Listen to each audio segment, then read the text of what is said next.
On en vient à cette fin de non-recevoir en Indonésie. Le président indonésien a rejeté les appels à la clémence concernant 11 condamnés à mort. Des prévenus condamnés pour la plupart pour trafic de drogue. Ils seront bien exécutés, a-t-il déclaré. Et Jakarta appelle par ailleurs les pays étrangers, dont la France, à ne pas intervenir dans cette décision. Le cas de 2 Australiens mais aussi d'un Français inquiète tout particulièrement. Florent Rodeau.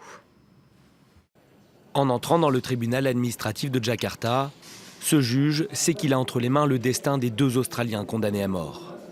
Incarcérés pour trafic d'héroïne depuis 2005, le juge leur a refusé ce mardi toute clémence. Premièrement, je stipule que l'appel n'est pas accepté. Deuxièmement, le demandeur est condamné à payer les frais de justice pour un montant de 131 000 roupies indonésiennes. Du côté de l'avocat des accusés, on n'entend pas déposer les armes. C'est un coup très dur et inattendu. Nous pensions que le juge allait accepter l'affaire et que nous allions revenir sur son bien-fondé. Mais nous avions le droit de contester cette décision. Le juge nous a dit que nous avions 14 jours pour déposer notre dossier.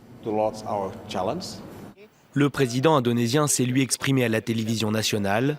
Joko Widodo en a profité pour rappeler à ses homologues étrangers le principe de non-ingérence dans les affaires de son pays. Il ne doit pas y avoir d'intervention concernant la peine de mort, parce que l'application de la loi relève de notre droit souverain. La peine de mort fait partie de nos lois. Canberra mène en effet campagne depuis de nombreuses semaines pour empêcher les exécutions de Muran Sukumaran et Andrew Chan. Les autorités ont prévenu qu'elles réfléchiraient à un rappel de leur ambassadeur en poste à Jakarta si ces 2 ressortissants étaient fusillés. Un pas déjà franchi par le Brésil et les Pays-Bas le mois dernier, après les exécutions d'un Brésilien et d'un Néerlandais.